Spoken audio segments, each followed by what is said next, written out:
বাংলা নববর্ষকে উৎসবে বরণ বাঙালি সংস্কৃতির ঐতিহ্য। বর্ষবরণ উপলক্ষে বৈশাখী মেলার আয়োজনও উৎসবেরই অংশ। তারই ধারাবাহিকতায় গত 29 মে স্থানীয় কাঞ্জাম পার্কে স্পেনের বার্সেলোনার অ্যাসোসিয়েশন দে কমিউনিদাদ দে লা বাংলাদেশ সান্তা কলোমা বাদালোনা আয়োজন করে বৈশাখী মেলা 1418। মেলায় বাঙালিয়ানা নানা আয়োজন প্রমাণ করে প্রবাসী বাংলাদেশিরা খানিকটা হলেও দেশীয় সংস্কৃতিকে উপভোগ করছে। বৈশাখী এ মেলা উপলক্ষে প্রায় সপ্তাহখানেক পূর্ব থেকে চলা বিভিন্ন খেলাধুলার পুরস্কার বিতরণ করা হয় আব্দুল হাকিমের পরিচালনায়। আলোচনা সভা এবং সাংস্কৃতিক পর্ব প্রাণবন্ত হয়ে ওঠে মাঝহারুল ইসলাম রিপন এবং মোহাম্মদ মামুনের সাবলীল উপস্থাপনায়। এ সময় মেলায় আয়োজকবৃন্দ, বাংলাদেশি রাজনৈতিক এবং সামাজিক সংগঠনের নেতৃবৃন্দ ছাড়াও উপস্থিত ছিলেন স্থানীয় সিটি কাউন্সিলের কর্মকর্তা, অনারারি কনসুলর রামন পেদ্রো এবং স্পেনে নিযুক্ত বাংলাদেশের রাষ্ট্রদূত ইখতিয়ার এম চৌধুরী।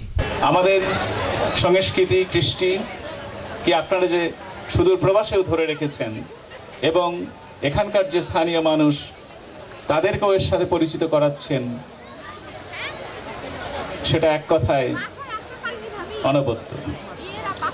সুধীবৃন্দ,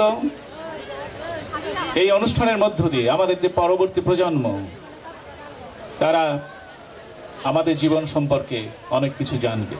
দুপুর থেকে সন্ধ্যা পর্যন্ত অনুষ্ঠানস্থল মাতিয়ে রাখে স্থানীয় এবং আগত শিল্পীরা তাদের মনোমুগ্ধকর বিভিন্ন পরিবেশনায়। মনে হচ্ছে বাংলাদেশের একটা টেস্ট। আর আমি যেহেতু লন্ডন থেকে এসেছি, আমার কাছে লন্ডন কেন, আমার কাছে বাংলাদেশের ছোঁয়া লাগছে। আমরা এই বিদেশের মাটিতেও বৈশাখী মেলা উদযাপন করছি। বাংলাদেশে যেরকম আনন্দ পাচ্ছিলাম সেরকম আনন্দ আমরা এখানেও পাওয়ার চেষ্টা করছি। সবাইকে শুভ নববর্ষ।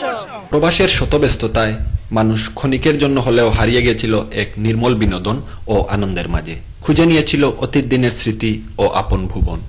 ধর্ম, বর্ণ, গোষ্ঠীর দেয়াল কাউকে এখান থেকে আলাদা করতে পারে না। এ যেন বাঙালির চিরচেনা অসাম্প্রদায়িক চেতনার বহিঃপ্রকাশ।